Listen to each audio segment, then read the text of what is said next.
Hola, espero que estén muy bien. Bienvenidos a Platicando con Nicole. El día de hoy quiero hablar sobre mi reflexión de un libro que acabo de terminar. Es Dignos de ser humanos, de Roger Bregman. Y este libro, siento que la luz se ve medio rara, pero ni modo, voy a trabajar con lo que tengo.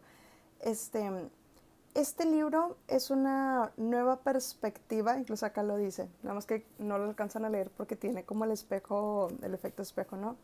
Una nueva perspectiva histórica de la humanidad y replantea Roger Bregman sobre cómo tendemos siempre los humanos a buscar lo malo en otras personas, en otros humanos, ¿no?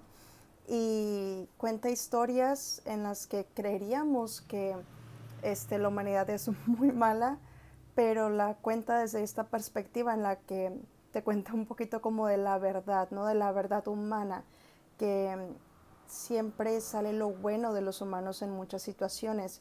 Y cuando es como si te recontara ciertas historias, porque incluso cuenta historias de la Primera y la Segunda Guerra Mundial. Una de las primeras historias, que creo que está en el capítulo uno o 2 es de la Segunda Guerra Mundial, cuando en Gran Bretaña empezaron los alemanes este, a bombardear muchísimo en pues la ciudad y todo esto, ¿no? Ahí en Londres y varias partes de Gran Bretaña. Y te cuenta cómo es que dentro de Gran Bretaña, en vez de todos volverse como que desquiciados por esto, en realidad estaban las mismas familias tratando como de existir en comunidad. Era como si entre más bombas cayeran, en vez de haber como más muertes entre ellos o más robos, más asaltos, en realidad había más comunidad. Incluso ponían el pan como más barato o cosas así. Y luego también, por ejemplo, era en la Primera Guerra Mundial. Se esperaba que también los soldados británicos y los soldados alemanes, pues obviamente estuvieran como que en guerra, ¿no? Pero había ciertos frentes, sobre todo en Navidad. Habla específicamente de Navidad de 1914 y 1915, que estaban como a unos cuantos metros o a lo mejor kilómetros, ¿no? Y cuenta cómo es que unos empezaron a cantar como una especie de villancicos en su propio idioma y luego le siguieron los otros y se fueron como que acercando y se pusieron a tomar juntos y a celebrar la Navidad. Y además eran como varios registros que historiadores y los mismos coroneles y los mismos soldados también tomaban en cuenta que para los soldados era muy difícil disparar así como así. Nosotros creeríamos que un soldado, o al menos así lo cuenta aquí, ¿no? Creo que pudiera depender de muchas cuestiones y también de muchos como contextos, ¿no? Que aquí trata también como de bajar un poquito esa perspectiva en el que todos los soldados son malos y todos los soldados disparan nomás porque sí y porque les vale, ¿no? O algo así.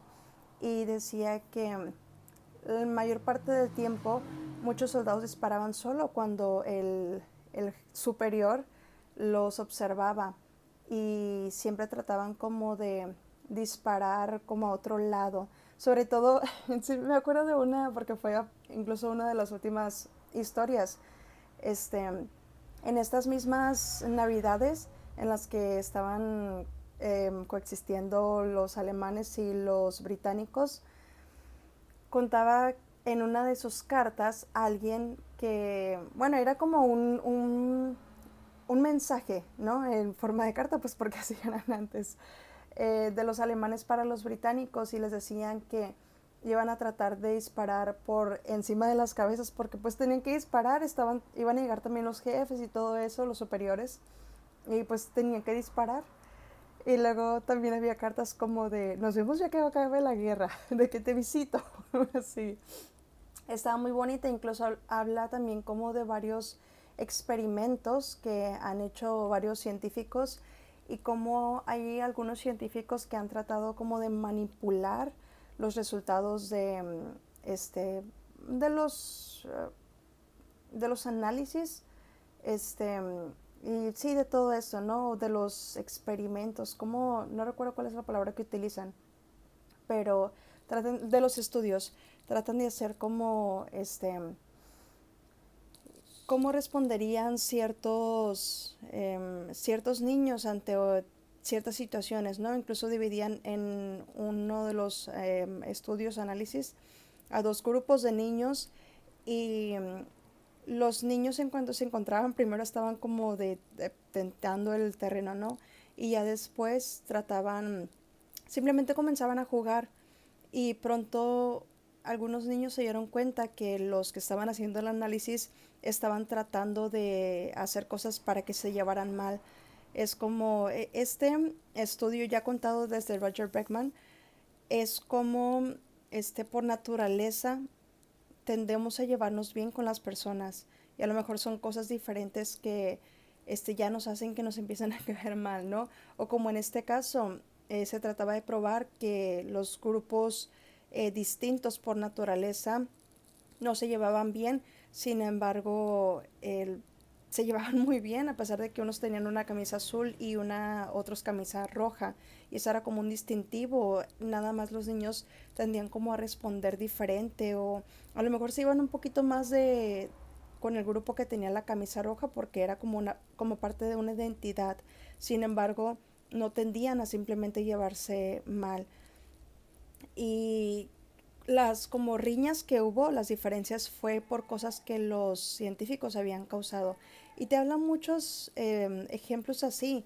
Y yo lo que quería, la intención al principio de este video no era tanto como hablar de todo eso que acabo de contar, sino em, más que nada lo que yo quiero con este video es la reflexión que a mí me deja, ¿no?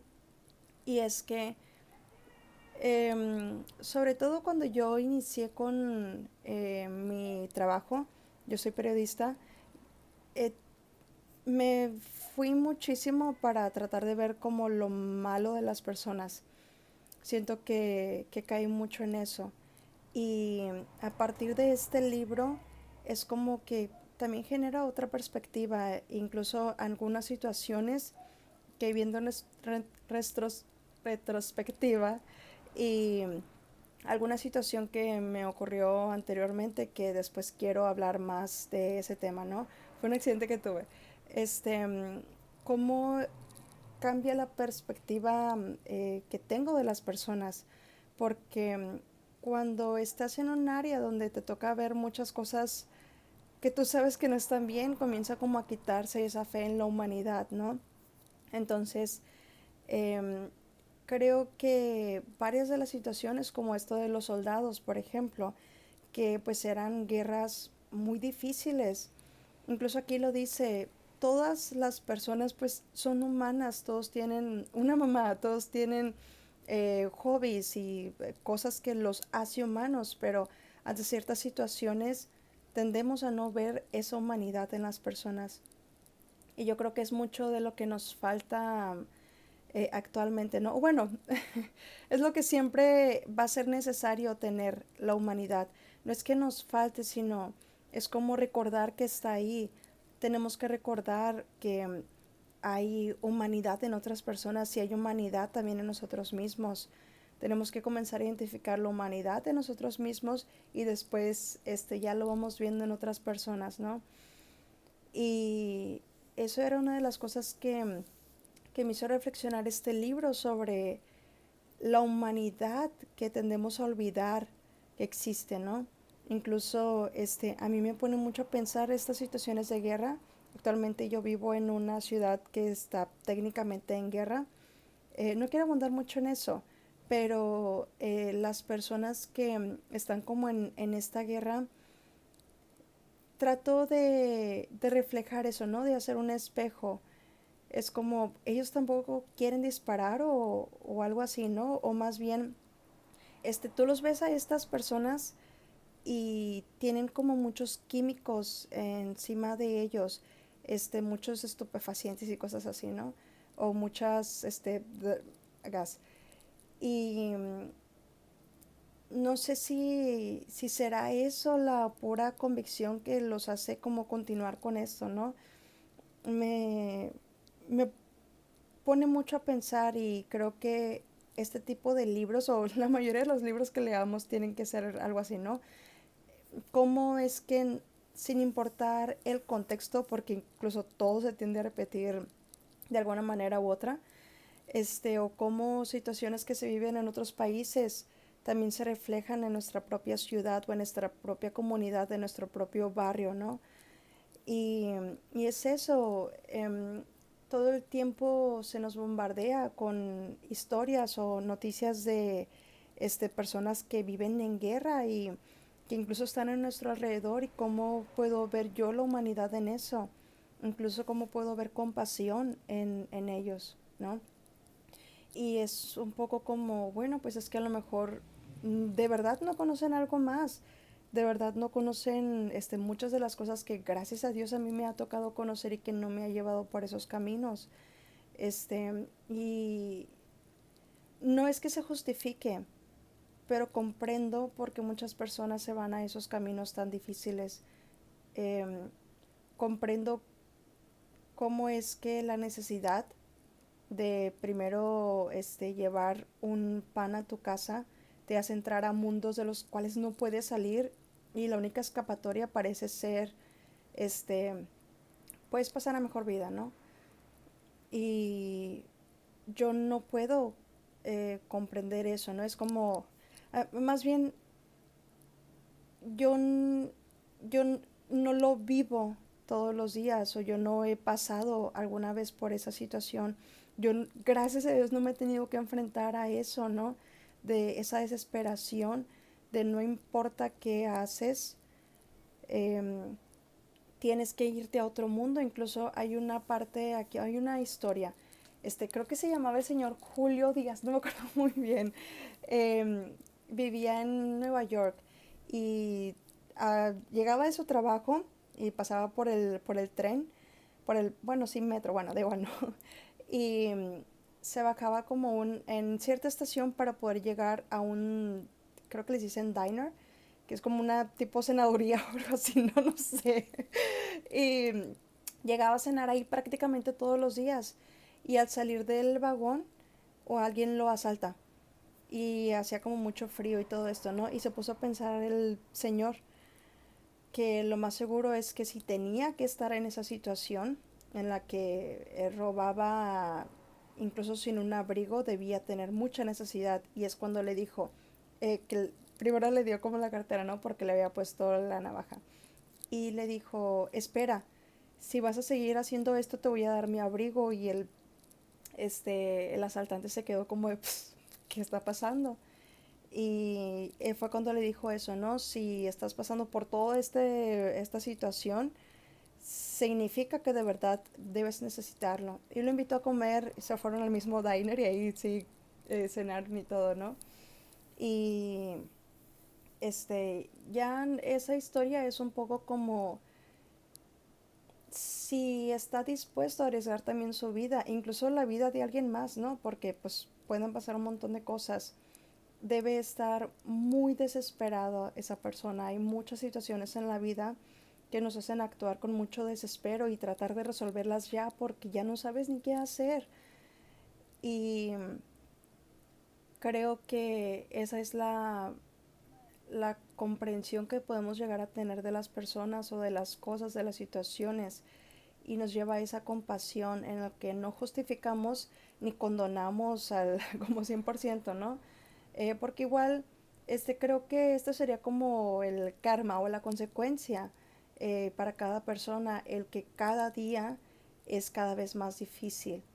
Eh, para las que realmente actúan mal, ¿no? Y que no tienen realmente conciencia de nada y que no les importa incluso a esas personas, este, su karma es todos los días, pero al mismo tiempo no se dan cuenta.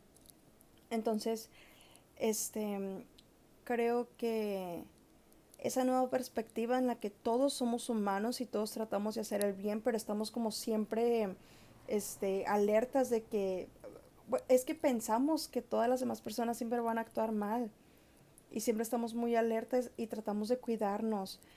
Y pone incluso un ejemplo de Nelson Mandela, de cómo es que él siempre trataba, siempre veía el bien en las personas. Así fuera como una persona muy mala, siempre trataba de ver el bien, de cómo esa persona era buena y les daba como el beneficio de la duda, ¿no? Y te lo plantea aquí Roger Bregman, cómo este sería el mundo si fuéramos pensando un poquito más que todas las personas son buenas, que no estuviéramos siempre pensando lo malo, ¿no? Lo malo de las personas. Y este libro me lo regaló un maestro muy querido para mí. Y cuando me lo dio, no recuerdo exactamente las palabras que utilizó, pero sí me dijo algo que a mí me dejó pensando mucho, porque yo este libro me sentí como yo, totalmente, claro que sí, por supuesto. Yo concuerdo mucho con esto, pero él me lo planteaba desde una perspectiva en la que yo sé incluso que él ha visto cosas de las que yo creo que no me puedo imaginar. Creo que he conocido a gente que es en verdad muy mala, de la cual yo no puedo ni siquiera crearme una vaga imagen de eso, ¿no? Entonces, creo que gracias a que él ha vivido más, a lo mejor puede tener otra perspectiva de este libro. Y aparte me acuerdo, una vez tomé un seminario de ensayo y estábamos pues leyendo ensayos para analizarlos y comprender muy bien de qué iban, ¿no? Y había un libro que se llama Odio a los indiferentes de Gramsci. Ese es el apellido, no recuerdo muy bien el nombre. Pero este autor, cuando lo terminamos de leer, más bien este ensayo, yo dije totalmente, porque Odio a los indiferentes hablaba sobre el no poder simplemente ser indiferente ante las cuestiones de la vida, ¿no? Como no poder ser indiferente ante la política y decir, ay, pues que hagan lo que quieran, igual van a robar.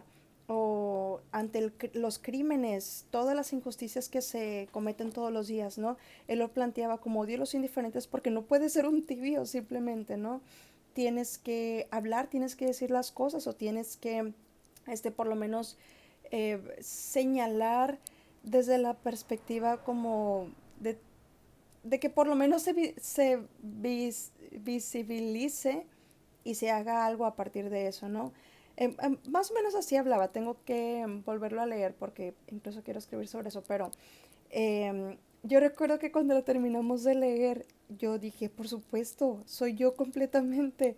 Y todos mis compañeros, ellos, pues ya la mayoría tenían unos 35 para arriba, ¿no?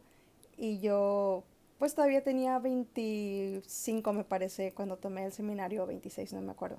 Tengo 27, no es mucho. Y todos ellos empezaron a decir se nota que lo escribió cuando estaba bien joven. Y yo dije, pero pues tiene toda la razón, porque era esa idea, ¿no? Esa idea de cuando estás joven, tienes ciertas ideas como un poquito que a lo mejor para muchos se verían inmaduras y conforme vas creciendo vas obviamente viendo la perspectiva, la vida desde otra perspectiva. No sería algo bueno, supongo, no sé qué palabra pudiera encajar mejor aquí, si no cambias de perspectiva, ¿no? Si no cambias tus ideas. Pero yo recuerdo que ese ensayo me hizo total sentido de cómo es que sí, todos teníamos que hablar o todos teníamos que señalar cosas o algo así, no ser indiferentes, pero todos los demás concordaban entre ellos que concordaban que se notaba que Gramsci lo había escrito desde de muy joven, o sea, eran sus primeros escritos incluso publicados y todo esto. Y me causa cierta risa porque incluso una vez más creo que este libro para mí A lo mejor sí, porque estoy joven y no me ha tocado vivir tantas cosas que me hagan perder todavía más el sentido de la humanidad. Más bien el sentido de la bondad o esto en las personas, ¿no? Y no porque crea que este maestro no, no tenga ese sentido de bondad o no vea la humanidad en las personas. Creo todo lo contrario. Sin embargo, creo que es un poquito, sí, por la edad y las ideas que hasta ahora tengo, ¿no? Este, a lo mejor me falta conocer muchas cosas. Bueno, no a lo mejor me falta conocer muchas cosas, pero en este momento yo concuerdo mucho con este autor o por ejemplo con Gramsci, con su ensayo de odio a los indiferentes, porque este, si bien hay mucha maldad en la vida, también hay mucha bondad. Hay muchas personas muy buenas y creo que sí son más las personas buenas que tratan de hacer algo bueno por el mundo o incluso lo que pasa con las personas como malas o algo así es que a veces parece que hacen como más ruido o parece que hacen más cosas de las que las personas buenas hacen. Y yo creo que lo que las personas buenas hacen a veces pasa más como desapercibido porque es lo más normal. Y aquí lo pone un poquito Bregman cuando habla un poquito sobre el comunismo y todas estas corrientes, habla todavía más, pero lo pone en perspectiva en que sí, no funcionaron, no funcionó el comunismo como sistema político, o como se le diga, pero lo explicaba también que todos los días vivimos en una especie de comunismo en el que no le pedimos algo a alguien a cambio, ¿no? Por ejemplo, este, de repente ves a una señora que va a pasar por una puerta y simplemente tú abres la puerta y no la abres para cobrarle y decirle de que deme mi dinero o algo así, ¿no? Simplemente la abres, la señora pasa y pasas tú también y ya. Y lo habla una especie así o que estás en una mesa sentada y le pides a tus papás el salero y simplemente te lo pasó. Esa parte de la comunidad tan normal, tan cotidiana, en la que no le vas a cobrar o no te va a cobrar por el salero, ¿no? Lo hablaba un poquito así, creo que es también esa perspectiva de todos los días eh, hacemos cosas buenas, todos los días hacemos cosas humanas, ¿no? Todos los días reforzamos esa humanidad en nosotros, pero lo malo parece como resaltar más porque pues se ve, se siente diferente, se siente muy diferente, ¿no? Incluso es Adam Smith es Adam Smith, creo que sí, el que tiene este libro sobre la ética de los sentimientos, la moralidad de los sentimientos, algo así. Y habla cómo es que cada persona empatizamos con otras personas a raíz de quienes somos un poquito, ¿no? O podemos sentir empatía con las personas a raíz de que nosotros podemos conectar con esa situación a través de nuestros propios sentimientos, vaya. Y creo que sí, este libro eso me enseñó que a veces nos falta ver más la humanidad en las personas, incluso esas personas que vemos que son como muy malas, ¿no? Lo más seguro es que esa persona también está pasando por algo muy malo o pasó por muchas cosas muy malas en su vida que lo llevaron a ser esta persona. Y no es justificación, pero lo comprendes, comprendes sus acciones. Y creo que esa parte de la compasión que normalmente nos falta, creo que sería un poquito eh, bueno implementarlo en nuestro día a día, ¿no? A lo mejor al principio nos cuesta, sobre todo si esa persona nos dañó mucho, si esa persona realmente es muy mala, eh, pero al final de cuentas esa compasión pues no es para la persona tan directamente, ¿no? Es más como para uno mismo. Es como cuando aprendemos a perdonar o cuando ya no, más bien ya tenemos una respuesta para nosotros mismos de su comportamiento y ya no se vuelve algo de una constante, bueno, sí, yo creo que ya ese ya es otro tema, pero esto quería hablar. Antes de grabar el video, no, no sabía de qué siquiera hablar, solo sabía que quería grabar algo y me acordé que había terminado justo este libro hoy y como fue regalado por un maestro muy querido, pues sí quería hablar de esto. Y no creo que vea esto, pero pues bueno, a ver si se lo envío, no sé. Muchas gracias, esto sí me gustó mucho. Y bueno, nos vemos en el siguiente video y que estén muy bien. Bye.